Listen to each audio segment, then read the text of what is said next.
Hello students, welcome to our YouTube channel UPSC plus PCS.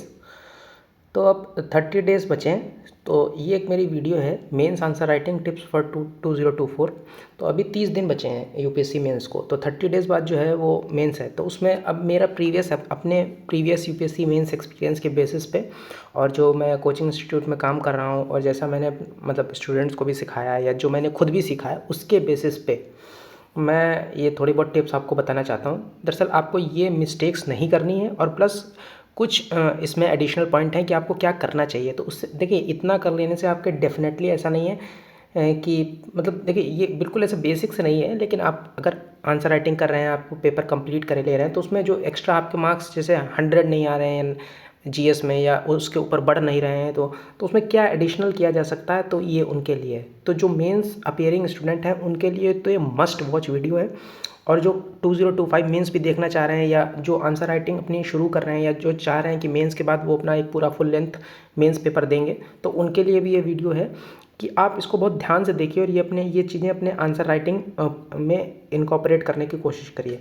तो मैं subject wise पे बाद में आऊँगा, पहले मैं एक बेसिक जनरल आपको दे देता हूँ। तो जनरल में आपको क्या करना है, देखिए सबसे पहली चीज़ होती है वर्ड लिमिट। अब जो वर्ड लिमिट है उस वर्ड लिमिट को आपको स्टिक करके रखना है। अब वर्ड लिमिट क्या होती है, 10 नंबर की होती है 150 वर्ड्स, और टोटल 15 नंबर के होते हैं 250 वर्ड्स। ठीक है, दोनों के 10-10 क्वेश्चन होते हैं, है ना। तो यहाँ पे कितने हो गए 1500 वर्ड्स और यहाँ पे हो गए 2500 वर्ड्स। तो टोटल 4000 वर्ड्स आपको लिखने होते हैं। पर अगर आप 4000 से ऊपर लिखने चलेंगे तो आपका कोई ना कोई क्वेश्चन छूट जाएगा। आपको लगेगा ज़्यादा कंटेंट लिख लूँगा, ज़्यादा नंबर आएंगे, तो ऐसा नहीं होता है। वो आपके नंबर चले जाएंगे, आपके मार्क्स कम हो जाएंगे क्योंकि आपके क्वेश्चन छूट जाएंगे। और बहुत कम लिखेंगे तो भी दिक्कत होगी। तो आप कोशिश करिए कि 10 नंबर में 140 वर्ड्स तक आप कंप्लीट करें और 15 मार्क्स में 230 या 240 के बीच में रखें। इस तरीके से आपको इधर 1400 वर्ड लगभग लिखने पड़ जाएंगे और इधर 2300 वर्ड, है ना। तो 2300 प्लस 1400 3700 वर्ड आप लिख सकते हैं बहुत आराम से। ठीक है, उसके बाद तो ये हम लोगों का पहला वर्ड लिमिट से रिलेटेड। दूसरी बात है फिल द पेजेस।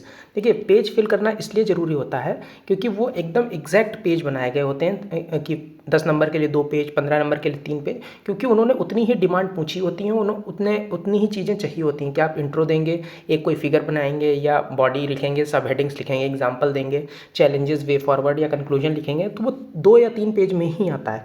अगर आप पेज नहीं भर पा रहे हैं तो इसका मतलब है या तो आप कंटेंट में कहीं मिस कर रहे हैं या आप कंटेंट इस तरीके से लिख रहे हैं कि वो प्रॉपरली स्ट्रक्चर्ड नहीं है।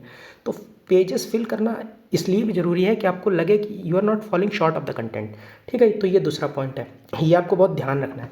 फिर तीसरा, जो डायरेक्टिव वर्ड्स दिए गए होते हैं जैसे critically examine, evaluate, illustrate, explain, है ना, डिस्कस, तो इन पे बहुत ध्यान रखना है। अब क्रिटिकली एग्जामिन दिया गया है तो इसका मतलब उसके पॉजिटिव और निगेटिव एस्पेक्ट्स दोनों ही लिखने हैं। उसके बाद आपको एक सजेशन भी देना है या वे फॉरवर्ड भी देना है।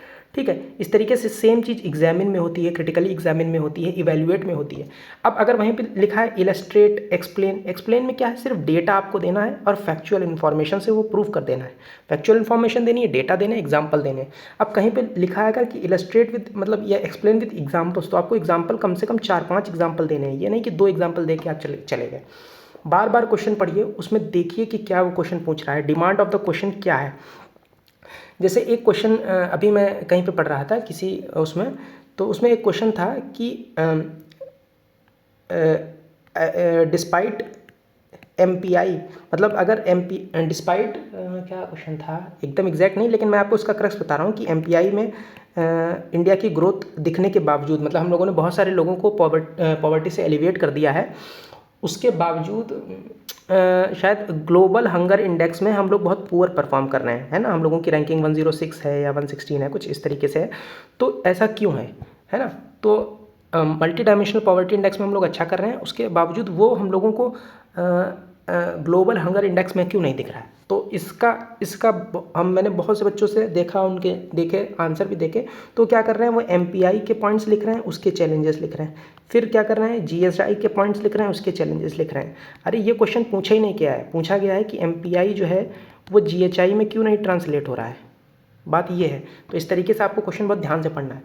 उसके अलावा हर क्वेश्चन में एक थीसिस स्टेटमेंट होता है, उस थीसिस स्टेटमेंट को आपको जरूर एड्रेस करना है। वो ऐसे ही नहीं लिख दिया गया किसी का मन आया कि चले लिख दीजिए। जैसे अगर उन्होंने लिखा है कि India has always been a country of diverse literature and relevant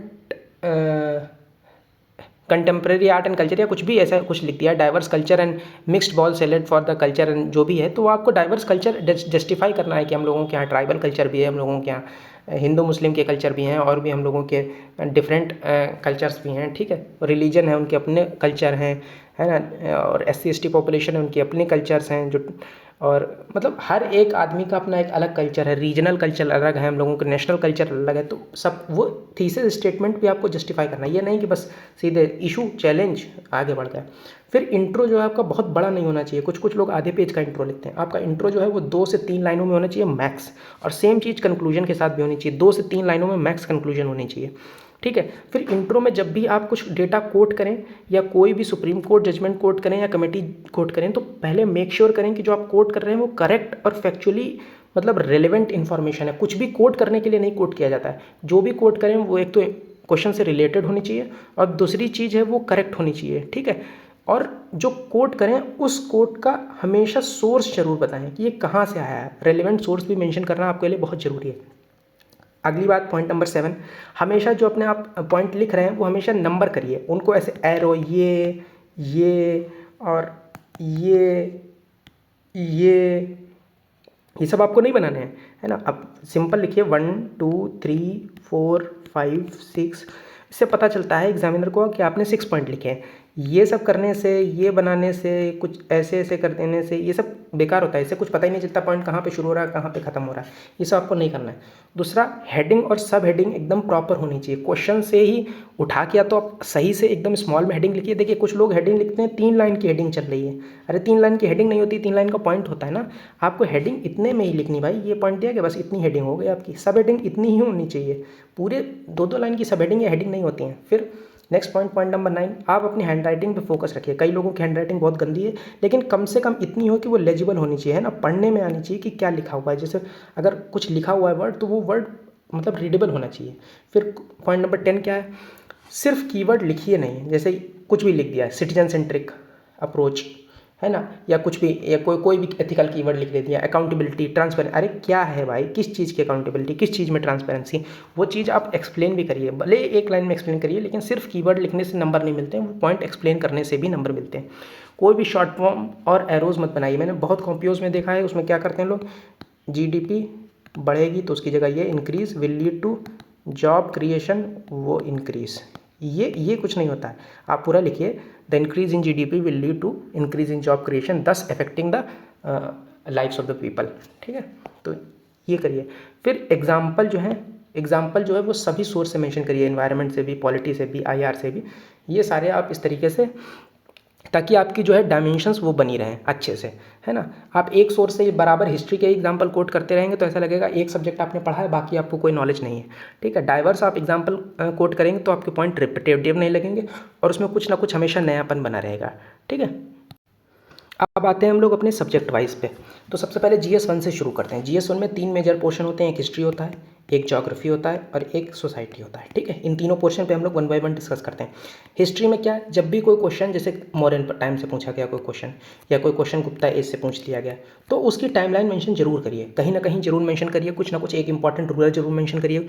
कोई मतलब कि ये इस टाइम से 321 BC से 353 BC तक थे, या जो भी था, आपको कहीं ना कहीं ब्रैकेट में टाइमलाइन मेंशन करते नहीं, ताकि आपको लोग एग्जामिनर को पता चले कि ही नोज अबाउट दैट, ठीक है। उसके बाद हिस्ट्री में एग्जाम्पल्स, रेलिवेंट फैक्ट्स और temples, painting, architectures, martial arts और जो भी हैं, इनके सबके आप एग्जाम्पल को याद करके रखिए, क्योंकि जो भी आर्ट एंड कल्चर का क्वेश्चन आएगा, मान लीजिए उन्होंने कहा कि कॉइन्स का जो क्वेश्चन आया था ना, कॉइन्स का, या एक क्वेश्चन आया था पेंटिंग से रिलेटेड, एक क्वेश्चन आया था टेम्पल आर्किटेक्चर से रिलेटेड, तो ये कंपेयर करने को कहते रहते हैं। तो जब ये कंपेयर करने को होते हैं तो सिर्फ आप ऐसे नहीं कंपेयर कर सकते कि भाई नगरा स्टाइल में गोपुरम नहीं होता है, द्रविड़ा में गोपुरम होता है, या यहाँ पे अपसाइडल वॉल बनते हैं, यहाँ पे शिखर होता है, वहाँ पे विमान होता है, ये सब नहीं लिख सकते ना।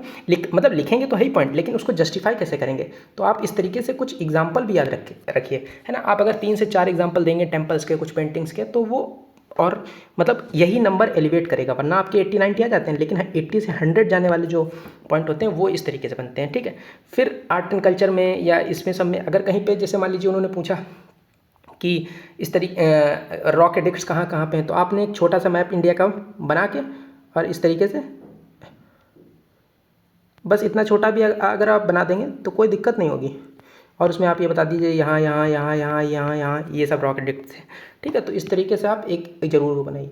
फिर सबसे इम्पॉर्टेंट, ज्योग्राफी में जब भी वो कभी पूछें तो फिगर या डायग्राम या लेबलिंग बहुत ज़रूरी है। ओशन करेंट्स पे अगर सवाल आया है तो आप एक फिगर जो है वो वर्ल्ड मैप का ज़रूर बनाइए, ठीक है। आपने पूरा एक फिगर वर्ल्ड मैप का बना दिया इस तरीके से, और यहाँ पे ऑस्ट्रेलिया बना दीजिए, यहाँ पे साउथ ये बना दीजिए, इस तरीके से जैसा भी जो कुछ वर्ल्ड मैप है वो आपने बनाया, फिर यहाँ पे आप ओशन करेंट्स मेंशन कर दीजिए। तो फिगर एंड लेबलिंग बहुत ज़रूरी थी। अगर सॉइल्स पे क्वेश्चन आया है तो आप इंडिया का मैप बनाइए, फिर बताइए यहाँ पे भाई माउंटेनस होती है, यहाँ पे एलुवियल होती है, यहाँ पे ब्लैक सॉइल होती है, यहाँ पे रेड सॉइल होती है, ठीक है। तो ये मस्त चीज़ है। फिर ज्योग्राफी में आप और क्या रखेंगे, एग्जाम्पल्स जो है वो ज़रूर आप कोट करेंगे, ठीक है। जैसे एग्जांपल ओशन करंट्स अगर क्वेश्चन आया तो आपको 10 कम से कम 5-7 ओशन करंट्स के नाम मेंशन करने हैं।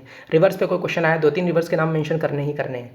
कुछ ना कुछ अगर जियो थर्मल पे आया है तो आपको 2-3 जियो थर्मल एनर्जी सोर्स बताने हैं, जैसे पूगा हो गया, मणिकरण हो गया, ठीक है, तत्ता पानी हो गया। तो आपको ये बताने ही बताने हैं। जब तक आप ये 2-3 एग्जाम्पल, तो ऐसा लगेगा कि हाँ स्टूडेंट ने अच्छे से प्रिपेयर किया है, ठीक है। फिर आपका जो इंट्रो है और जो डेफिनेशन है वो एग्जैक्ट होनी चाहिए ज्योग्राफी में। जैसे अगर कुछ मानसून पे क्वेश्चन आ गया, या एल नीनो पे क्वेश्चन आ गया, या ओशन करेंट्स पे क्वेश्चन आ गया, या रेनफॉल पे कोई क्वेश्चन आ गया, तो और या क्लाउड बस्ट पे कोई क्वेश्चन आ गया, तो जो आप लिख रहे हैं वो एग्जैक्ट डेफिनेशन होनी चाहिए। ये इसमें बना बना के नहीं लिख सकते ना, ये सोसाइटी नहीं है कि आपने कुछ भी अपने मनगढ़ंत कहानी लिख दी, ठीक है। तो आपका इसमें एग्जैक्टनेस जो है वो डिमांड करती है, ठीक है। फिर अगली चीज़ आई सोसाइटी की।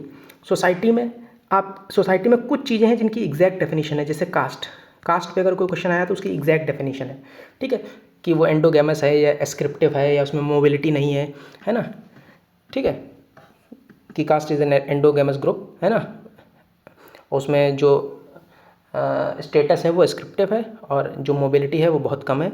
तो वो जो कास्ट की डेफिनेशन है वो आपको याद कर लेनी है, ठीक है, वही मेंशन करनी है बार बार, ठीक है। फिर इसमें आप कोशिश करिए जो कम से कम 10 स्कीम आप प्रिपेयर कर लीजिए, ठीक है, क्योंकि अगर क्वेश्चन आया तो वो वुमेन से आएगा, या चिल्ड्रन से आएगा, या ओल्ड एज से आएगा, है ना। ओल्ड एज ये वनरेबल सेक्शंस हो गए, या और भी जिससे भी आएगा। तो आपको कम से कम 8-10 स्कीम्स पता होनी चाहिए कि गवर्नमेंट ऑफ इंडिया क्या निकाल रही है ना। Ministry of women and child development पे चले जाइए, ministry of health and welfare पे चले जाइए, या एजुकेशन और सोसाइटी, इन पे सब पे। तो आपको 8-10 जो है स्कीम्स पता होनी चाहिए। तो बेसिकली ये आपके GS1 के लिए एडिशन हो गया, ठीक। अब आते हैं GS2 पे। देखिए ये जो वीडियो मैं बना रहा हूँ ना, ये कंप्लीट वीडियो, इसके अलावा आपको मेंस के लिए कुछ भी जो देखो ये वीडियो मार्क्स इंप्रूवमेंट के लिए है, ये बेसिक आंसर राइटिंग कोर्स नहीं है, लेकिन आपके अगर अच्छा रह रहा है उसके बाद आपको मार्क्स इंप्रूव करने हैं तो ये वीडियो मस्ट वॉच है। और इसके बाद इससे ज़्यादा मैं नहीं लगता आपको कोई कोचिंग वाला भी बता देगा या कुछ भी, है ना। ये मेरा मतलब सालों साल की मेहनत है, और मैं अपने खुद के एक्सपीरियंस से और बहुत कुछ जो सीखा है उसके एक्सपीरियंस से मैं बता रहा हूँ। GS2 में क्या करना है, GS2 में you have to write the articles, है ना।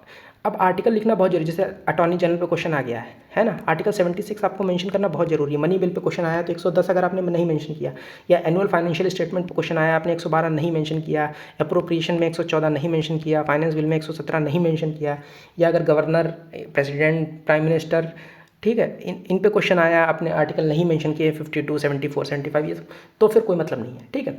फिर उसके अलावा सुप्रीम कोर्ट जजमेंट्स, ठीक है, और क्या कहते हैं डिफरेंट कमिटीज़, ये आपको कम से कम बहुत ज़्यादा नहीं 10 दोनों याद कर लीजिए, ठीक है। आप 10 याद करेंगे तो 5 तो आपको मेन पेपर में याद रहेंगी ही रहेंगी, तो वो 5 आपको मेंशन करनी।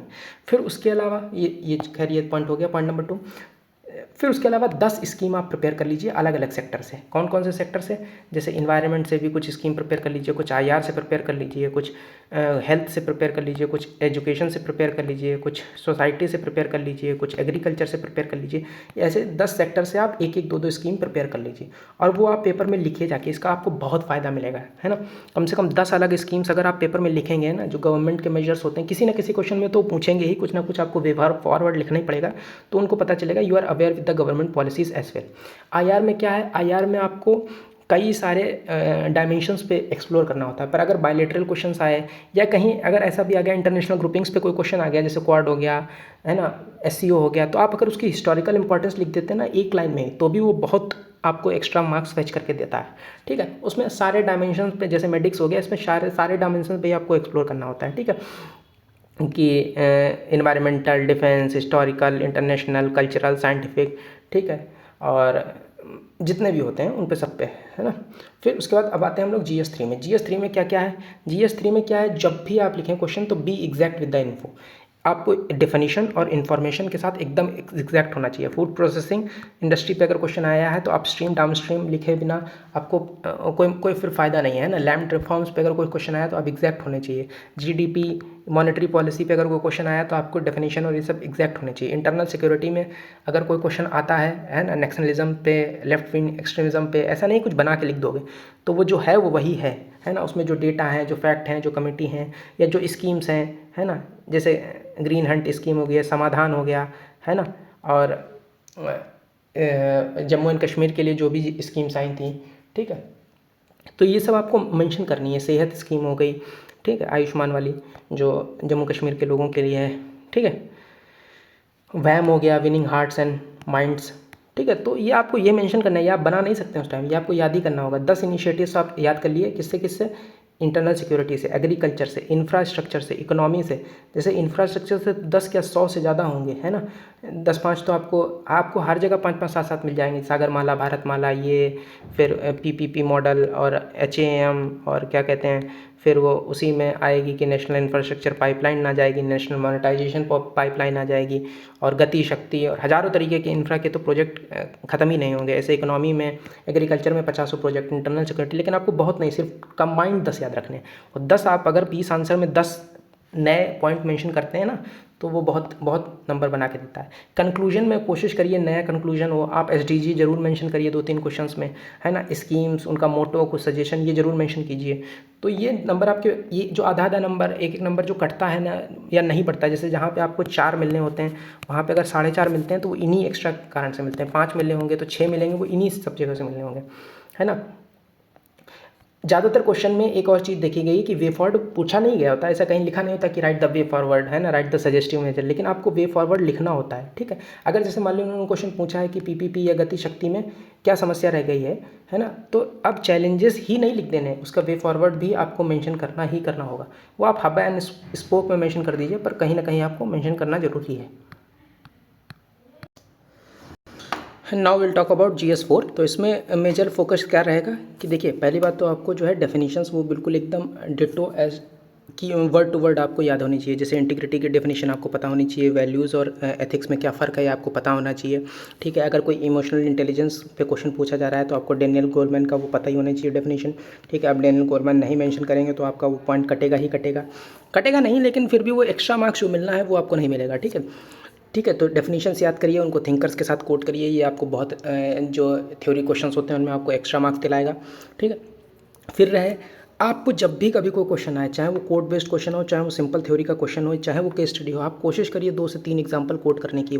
बिना एग्जांपल्स के एथिक्स का पेपर जो है वो बिल्कुल कोरा कागज़, एकदम ऐसा लगता है GS का ही पेपर है, मतलब 1 2 3 का पेपर है, ठीक है। आप एथिक्स के एग्जाम्पल कोट करिए from IR, from history, from personal examples, religion से रिलेटेड, एडमिनिस्ट्रेशन से रिलेटेड, इन्वायरमेंट से रिलेटेड, वो आपको एक्स्ट्रा मार्क्स फेच कराएगा, ठीक है। नाउ और क्या है, आप कुछ डायग्राम लर्न कर सकते हैं। जैसे सेवोत्तम मॉडल का एक डायग्राम होता है, कोर्स ऑफ एक्शन के कुछ डायग्राम होते हैं, ये वाला एक यस एंड नो का कुछ डायग्राम होता है, तो वो आप यूज़ कर सकते हैं। और 3-4 क्वेश्चन में आप यूज़ कर सकते हैं, तो वो आपको एक एक्स्ट्रा एज दे देगा कि इन क्वेश्चंस में आपको थोड़ा सा एक्स्ट्रा मार्क्स मिल जाता है। जो कोट बेस्ड क्वेश्चन है तो उसमें आपको जो इंट्रो लिखा है उस इंट्रो के बाद एक एग्जाम्पल होना चाहिए, जो बॉडी है उसमें कई एग्जाम्पल्स होने चाहिए, फिर जो हेडिंग है उसमें एग्जाम्पल्स होने चाहिए, फिर जो आप एंटीथीसिस लिखते हैं उसके साथ भी एक एग्जाम्पल होना चाहिए, फिर कंक्लूजन आप लिखिए।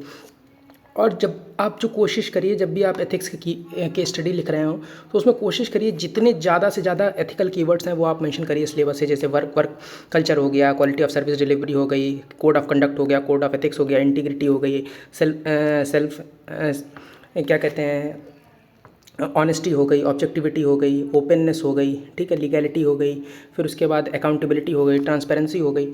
जितने भी एथिकल कीवर्ड हैं वो आप मेंशन करने की कोशिश करिए, ठीक है। उसके बाद जो केस स्टडीज़ होती हैं उसमें इंट्रो स्टेक होल्डर्स जरूर लिखिए, चाहे वो पूछा गया हो चाहे ना पूछा गया हो। भले आप छोटा इंट्रो लिख के और ज़रा सा हब स्कोप बना के उसमें आप स्टेक होल्डर्स लिख दीजिए, लेकिन वो बहुत ज़रूरी होता है, ठीक है। और जब अगर कोई क्वेश्चंस में ऑप्शन अवेलेबल पूछा गया है सेपरेटली, है ना, कि right the options available and also evaluate them, तो उसमें कम से कम तीन तो मिनिमम होनी चाहिए। 4 या 5 आप ऑप्शंस अवेलेबल लिखिए, उनकी मेरिट और डीमेरिट लिखिए दो, ठीक है, क्योंकि वो अलग से पूछा गया है, आपको ये गलती नहीं करनी है। अगर उसमें सिर्फ मेंशन करने को कहा गया ऑप्शन अवेलेबल, तो भी आप 4 से 5 ऑप्शन अवेलेबल मेंशन करिए, ठीक है। हर क्वेश्चन में एक ऑप्शन तो यही हो जाता है कि I will go with the flow, और एक होता है कि आई विल डिनाई, और फिर उसका तीसरा होता है कुछ स्क्रूटनी या विसल ब्लोइंग करके, एक चौथा या पाँचवा आपको खुद बनाना होता है, ठीक है। उसका फिर जस्टिफिकेशन देना होता है। जो जस्टिफिकेशन होता है उसमें एथिकल टर्मिनोलॉजीज़ यूज़ करिए, ठीक है, कि मैं ये इसलिए करूँगा, या ये है ना डियोंटोलॉजी या टियोलॉजिकल अप्रोच कहता है, या ये मार्क्स कहते थे, या जो भी है ना, इस बेसिस पे है, या गांधीयन प्रिंसिपल है, या एथिकल उसमें टर्मिनोलॉजीज़ हैं, या रिलीजियस फिलॉसफीज़ हैं। तो आप उसको जस्टिफाई करिए, कॉन्स्टिट्यूशनल वैल्यूज़ हैं या फंडामेंटल राइट्स है, डीपीएसपी में ऐसा कहा गया इसलिए मैं ऐसा करूँगा। तो आपको वो जस्टिफिकेशन भी एथिकल टर्मिनोलॉजीज़ के साथ देना होता है ना। Use as many diagrams for course of action, तो क्या है वो आपका बहुत ससेंट और एकदम to the point and exact हो जाएगा, है ना। And give examples from legal या कॉन्स्टिट्यूशनल या प्रोफेशनल, जो भी आपको एग्जांपल्स जितने ज़्यादा से ज़्यादा हों उतने आप ज़्यादा से ज़्यादा एग्जांपल्स कोट करने की कोशिश करिए। वो आपको केस स्टडी को और यूनिक और अप्रोचेबल और अच्छा बनाने की कोशिश करेगा, है ना। उसमें आप ज़्यादा से ज़्यादा मार्क्स फेच कर सकें।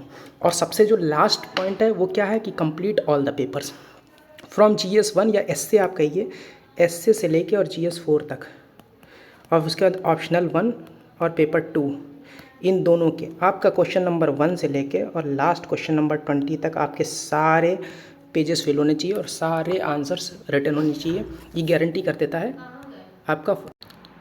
सो बेसिकली यही है कि आपको अपना पूरे सारे पेपर कंप्लीट करने हैं, है ना। इसी के साथ आप मतलब यही बेसिकली ये जितनी भी मेजर टिप्स एंड ट्रिक्स आपको बतानी थी, या जो भी आपको वे फॉरवर्ड या जो भी आपको देना था, है ना। और क्वेश्चन के स्ट्रक्चरिंग पे हमेशा ध्यान रखिए। अगर क्वेश्चन स्ट्रक्चर नहीं होगा, आपने सारे पॉइंट्स मेंशन कर रखे हैं, तो वो एग्जैक्ट इन्फॉर्मेशन कभी नहीं कन्वे कर सकता है जब तक वो उसका स्ट्रक्चर जो है वो प्रॉपर नहीं होगा। तो स्ट्रक्चरिंग जो है वो चाहे एसए में हो और चाहे GS के केस स्टडीज़ में हो, है ना, चाहे वो कोर्ट बेस्ड क्वेश्चंस में हो और चाहे वो सिंपल क्वेश्चंस में हो, सब में स्ट्रक्चरिंग का उतना ही महत्व है जितना एसए में स्ट्रक्चरिंग का महत्व है। तो यही बेसिकली टिप्स थे। और इसके बाद जो है आप इतने अगर टिप्स का क्वेश्चन करते हैं तो आपके मोस्टली सारे GS पेपर्स मिला के कम से कम 25 to 50 मार्क्स इंक्रीज़ होंगे, ठीक है। Thank you, all the best.